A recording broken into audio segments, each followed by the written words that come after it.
అంటే నేను చెప్పేది ఏంటంటే జగనన్న తప్పు చేసినోడు, జనాల సొమ్ము అడ్డదిడ్డంగా తిన్నోడు, అమ్మలక్కల్ని రాజకీయ నాయకులని కూడా చూడకుండా చంద్రబాబు నాయుడు గారు లాంటి పెద్ద మనుషుల్ని, అమ్మలను అక్కలను ఇంట్లో వాళ్ళను తిట్టడం, హేళన చేయడం, ఇలాంటివన్నీ చేస్తే ఎవరు ఊరుకుంటారు చెప్పన్న? అప్పుడంటే పెద్ద ఆయన సరే కానీ మీ టైం అని చెప్పేసి ఊరుకున్నాడు, బాగానే ఉంది. దేవుడు ఊరుకోడుగా. ఇప్పుడు మనం అనుభవిస్తున్నాం, వెంకటేశ్వర స్వామితో పెట్టుకున్నాం. ఏందులేనా అడ్డమైన పంచాయతీలన్నీ చేసాం. ఎక్కడ ఏ పంచాయతీ చేయలేదు చెప్పు? 5 సంవత్సరాలు ఎక్కడ ఏలు పెట్టాలనో అన్ని చోట్ల, అంటే పెట్టకూడని చోట కూడా ఏలు పెట్టేసి అంత కంపు కంపు చేసుకునేసి ఇప్పుడు వైసీపీ అంటే చిచి అనేంత దారుణంగా దిగజారిపోయామన్నా.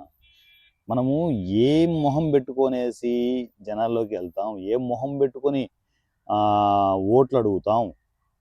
ఎలా అన్నా, ఎలా సచ్చేది? నువ్వంటే రాకపోతే కనీసం మేమైనా అడగాలి కదా.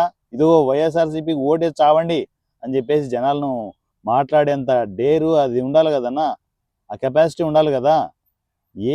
ఏది లేకుండా చేసావన్నా, ఎట్లా అడగాలి చెప్పు ఓట్లు? ఏమో పేర్ని నాని, ఆ నాని, ఈ నాని, అంబటి రాంబాబు అవి ఇవి అని చెప్పేసి ఏ పడితే వాళ్ళ నోట్లకు వచ్చినట్టు వాగేశారు. ఇప్పుడేమో మనం అనుభవిస్తున్నాం. కష్టం అన్న ఇట్లా ఉంటే. ఈ 11 సీట్లు ఏదైనా కొంచెం జాగ్రత్తగా కాపాడుకునే ప్లానింగ్ ఏదైనా చేయన్నా, చచ్చిపోతున్నాం ఇక్కడ. ఈ సోషల్ మీడియాలో ఏం కౌంటర్లు ఇస్తా ఉన్నాం మేము?